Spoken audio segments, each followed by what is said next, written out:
Everyone, आज हम आपके सामने प्लस टू क्लास की जो बिजनेस स्टडी है उसका जो फर्स्ट 1.2 चैप्टर एक्सरसाइज है, मतलब जो आपका अध्याय है उसमें एक टॉपिक लेकर आए हैं प्रबंध कला के रूप में, मैनेजमेंट एज एन आर्ट। तो प्रबंध कला के रूप में बाद में आप समझेंगे, पहले आप कला का मीनिंग समझेंगे। मीनिंग ऑफ आर्ट, कला का क्या अर्थ है। तो कला का अभिप्राय ज्ञान के सैद्धांतिक प्रयोग से है। Art refer to practical application of knowledge, कि भाई कोई भी कला है जब तक आप उसको प्रैक्टिकली नहीं करोगे तब तक वो अच्छी तरह से नहीं आ पाएगी। फॉर एग्जांपल है, उदाहरण के लिए एक इंजीनियर व्यक्ति इंजीनियरिंग की पढ़ाई पूरी करने के बाद किसी कंपनी में इंजीनियर के पद पर काम करता है, तो उसका इंजीनियर के रूप में काम करना क्या कहलाएगा? कला है। पर जब तक इंजीनियर की पढ़ाई करी वो कला नहीं थी। कला जब वो काम कर रहा है, क्योंकि उसको प्रैक्टिकल नॉलेज जो है वो करके ही आएगी। तो इस तरह से कला के बारे में मैंने आपको बताया। और भी हैं कला के एग्जाम्पल, जैसे कि कारपेंटर लकड़ी का काम, फर्नीचर वगैरह बनाना, सुनार है जो सोने के आभूषण बनाएगा, ये सब कला के ही पार्ट हैं। अब मैं कला की विशेषताएं बताता हूँ। कला की 5 विशेषताएं हैं जो अलग अलग आपको लिखी हुई दिखाई दे रही होंगी।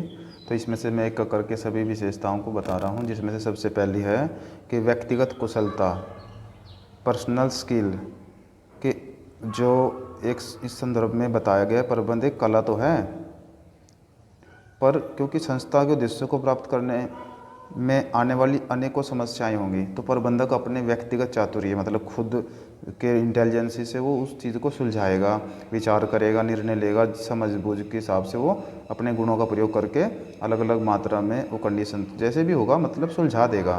तो कुल मिला के उसकी पर्सनल जो कॉन्फिडेंस है, पर्सनल स्किल है, जो उसकी व्यक्तिगत कुशलता है, वही उस कार्य को अच्छी तरह से करवा सकती है। इसलिए कला में ये पहला पॉइंट्स व्यक्तिगत कुशलता को डाला गया है, तभी वो अपने आप को सिद्ध कर पाएगा दूसरों के मुकाबले अपनी पर्सनल स्किल से।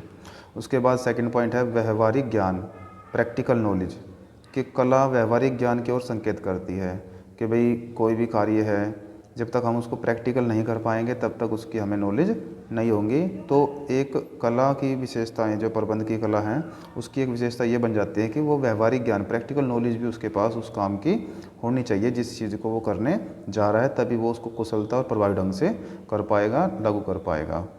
अदरवाइज उसको प्रॉब्लम हो सकती हैं।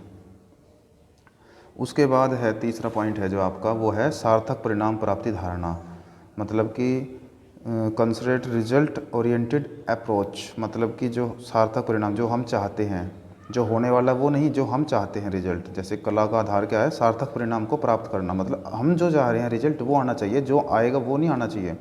तो इस संदर्भ में प्रबंध भी एक सार्थक परिणाम प्राप्ति धारणा है, क्योंकि इसका संबंध उद्देश्य को प्राप्त करने से है। ठीक है, तो प्रबंध में सार्थक परिणाम है कम से कम इन्वेस्टमेंट, मतलब कम पैसा लगा के श्रम से ज़्यादा लाभ प्राप्त करना। जो मजदूर हैं, श्रमिक कार्य हैं, कम इन्वेस्टमेंट करके ज़्यादा प्राप्त करना लाभ को। और उत्पादन विक्रय का लक्ष्य प्राप्त करना, जो हम वस्तु को बनाते हैं, बेचते हैं, उस टारगेट को भी पूरा कैसे करेंगे, किन मापदंडों से करेंगे, किस हिसाब से करेंगे, वो सार्थक परिणाम प्राप्ति धारणा हमें कला के माध्यम से ही करना आएगा। कला होगी तो सब हम आसानी से कर पाएंगे। उसके बाद है अभ्यास द्वारा विकास, डेवलपमेंट थॉट प्रैक्टिस, मतलब कि कला क्या है? प्रैक्टिस से आती है। आप कोई भी चीज़ की कला लगा लो, जैसे कि कोई टीचिंग करनी है तब भी प्रैक्टिस करनी पड़ेगी, वकालत करनी है जब भी प्रैक्टिस करनी पड़ेगी। कला तो और भी होती है, जैसे कोई बिजली का काम करता है तो प्रैक्टिस करेगी तभी आएगा, वो प्रैक्टिस नहीं करोगे तो वो आएगा नहीं।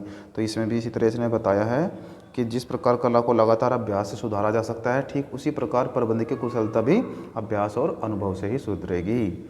फिर उसके बाद नेक्स्ट आ गया रचनात्मक शक्ति, क्रिएटिव पावर, मतलब खुद के अंदर भी एक किसी कार्य को करने की क्वालिटी होती है, रचना ऐसे कर दें, वैसे कर दें, कुछ डिफरेंट कर दें। तो वही इसमें बताया जा रहा है कि भाई किस तरह से कार्य को रचना के माध्यम से पूरा किया जाएगा। कला में रचनात्मक कार्य करने की शक्ति निहित होती है।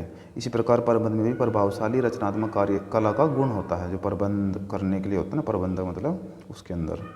तो ज़्यादा मुश्किल नहीं है, थोड़ा थोड़ा हर हेडिंग के बारे में लिखो। मेरे हिसाब से 4 नंबर के ही आते हैं, ज़्यादा तो आएगा नहीं है, आपके लिए बेटर रहेगा।